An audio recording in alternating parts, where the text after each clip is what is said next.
Be prepared for the rest of your Sunday. Here are the big things that we're following for you today. First, let's get you back over to Christiana Ramos with your KOAT 7 weather forecast. Yeah, not a bad Easter Sunday. Some breezy winds out there, and then we get a good rain chance for late Monday into Tuesday. It's a small rain chance, and then we are warming up through the middle of the work week, hitting 80-degree temperatures by Thursday. Friday, we get slightly cooler. Saturday in the mid-70s, still going to be above average, but that is another system that will bring us some rain and some windy weather.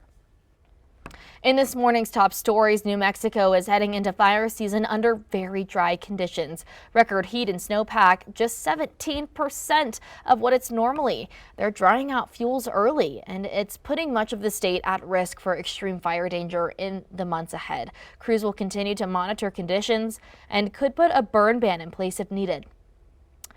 An Albuquerque restaurant owner says he's being cited for trash that he claims isn't his. Robert Vick, who owns Vick Vittles Country Kitchen on Central, says people living in a burnt-out building next door are leaving garbage, and that's blowing onto his property. Vick says that he called 311 for help, but ended up with a citation instead. The city says it's working to address the issue. A man has been convicted in Bernalillo County of sexually assaulting a child and groping 3 women. Court documents show Hermilio Lopez, also known as Hermilio Lopez Rosas, abused a girl when she was 10 and again at 13 during a birthday party. The jury also found him guilty of groping 3 adult women. He will be sentenced at a later date. A judge has blocked a Trump administration plan to require colleges to report more data on admissions.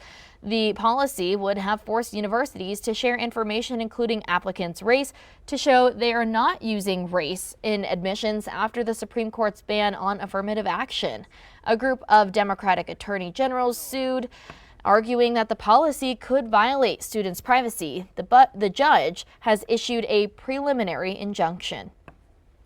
Well, President Donald Trump says a missing U.S. service member has been rescued from the mountains of Iran. Another crew member was rescued Friday after Iran shot down an American fighter jet. This is the first time since the war began. Washington correspondent Jackie DeFusco joins us from the White House with the latest on the rescue and the service member's condition.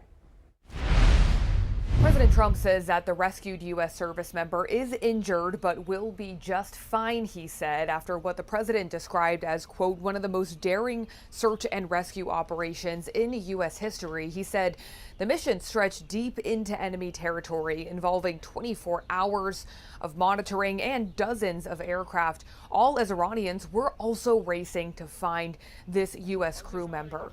The president says the success of the operation underscores America's air superiority in the area, but the fact that Iran was able to strike down that U.S. fighter jet in the first place demonstrates that their military still has the ability to hit back now in the 6th week of this war.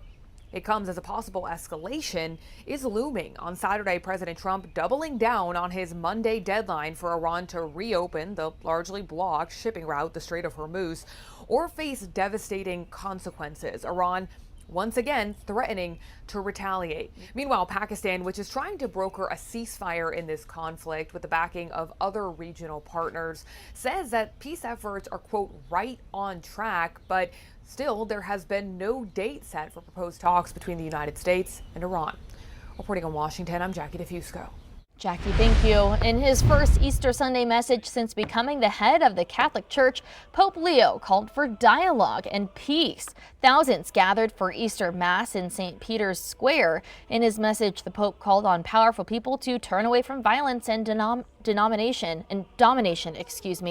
After delivering his message, Pope Leo wished people a happy Easter in 10 different languages. Last year, I wanted to share a story when we had Corey. One of the things I'll always remember is that I was like, yeah, it's going to be a really great Easter. And he goes, yeah, the sun has risen. And it was a little Easter joke he said, and it will always be one of my favorite memories.